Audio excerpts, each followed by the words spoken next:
여러분 안녕하십니까? 박봉화TV 박봉화 인사드립니다. 오늘 이 시간은 학교에서의 공부하기입니다. 선생님의 설명을 잘 듣고 잘 이해한다입니다. 선생님이 설명하거나 문제를 풀이하는 과정을 잘 알아듣고 이해해야 합니다. 성적을 올릴 수 있는 기회는 선생님의 설명을 잘 듣는 것이 70%를 차지합니다. 20%는 복습을 통하여 알며 10%는 다른 방법으로 아는 것입니다.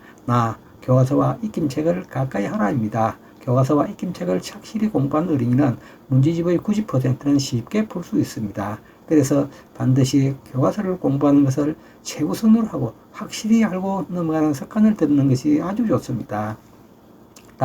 교과서에는 그림만 나옵니다. 1학년 수학 교과서의 그림은 중요한 개념을 지도하는 열쇠입니다. 이런 중요한 핵심적인 것을 그저 그림으로만 생각하면 안 됩니다. 확실히 알고 그 뜻을 알아야 합니다. 문제집은 시간이 나면 복습하는 것으로 합니다. 문제집을 꼭 풀어야 한다고 교과서 공부를 소홀히 하는 것을 많이 볼 수 있습니다.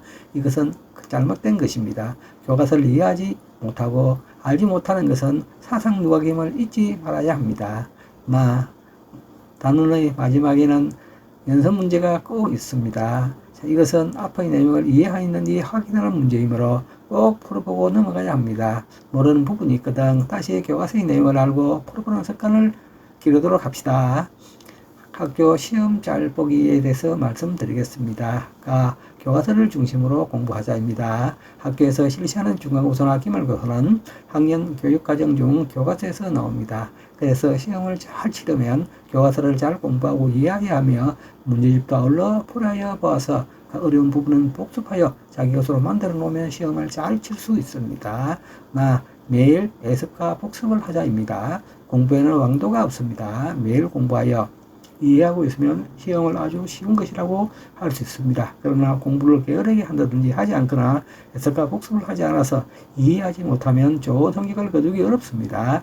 그래서 매일 예습과 복습을 하고 세세한 부분까지 공부하는 습관을 들이는 것이 아주 좋습니다. 문장제 문제를 많이 풀어보자입니다. 연산 능력은 높으나 문장제 문제에는 어려움을 겪는 아동이 많이 있습니다. 그 이유는 우리말의 이해 능력이 떨어지기 때문이거나 문제를 이해하지 못하여 덧셈을 이용할지 뺄셈을 이용할지 모를 때 좋은 성적을 기대하기가 어렵습니다. 우리말의 이해와 응용이 중요한 부분이죠. 모두 더 많은, 더 작은, 더 크다 등 말의 뜻을 알아야 연산을 할 수 있기 때문입니다. 차분히 문제를 푸는 습관을 들이자입니다. 너무 덤비거나 문제를 읽지 않고 자기 뜻대로 풀이하고 이것이 옳다고 생각하는 사람은 실수하기 마련입니다. 반드시 전체를 읽고 이해하고 뜻을 알고 나서 식을 세우는 습관을 기르는 것이 좋습니다. 문제를 다 푼 후에는 금산을 한다든지 다시 한번 차근차근 생각하는 버릇을 들이는 것이 참 좋습니다. 시험을 치른 후 반드시 이름을 적었는지 확인하자입니다. 이름은 처음에 적어야 하는데 문제 풀기에 일중하거나 너무 쉽다고 생각하여 이름은 적지 않고 푸는 경우가 참 많이 있습니다. 그러다 보면 이름을 적는 것을 잊고 시험지를 제출하는 어린이가 간간히 있습니다. 이는 시험에 일중하여 이름은 나중에 적으려고 한 데서 비롯됩니다. 계획을 세워서 공부하자입니다. 연간 계획은 학년 초에 꼭 세우자입니다. 공부할 부분과 시간, 과목 등을 알아서 공부하도록 크게 계획을 세워야 합니다. 그래서 공부도 계획대로 하는 것이 전 과목을 골고루 공부하게 됩니다. 좋아하는 과목만 공부하고 싫어하는 과목은 뒷전에 두면 부진 부분이 누적되고 또 누적됩니다. 그러면 좋은 성적을 거두기란 어렵습니다. 저학년 때 이런 습관을 기르는 것이 참 좋습니다. 공부하는 순서를 정하자입니다. 교과서를 먼저 공부하고 나서 익힘책을 공부하고 익힘책을 공부한 다음에 문제집을 공부하도록 합니다. 가장 기본이 교과서이기에 교과서의 공부를 모두 하고 이해하고 넘어가는 것이 참 좋습니다. 방학을 잘 이용하자.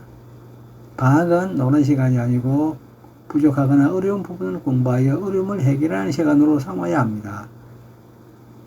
공부를 못하는 어린이는 방학을 이용하여 실력을 쌓으면 다음 학기에 좋은 성적을 거둘 수 있습니다.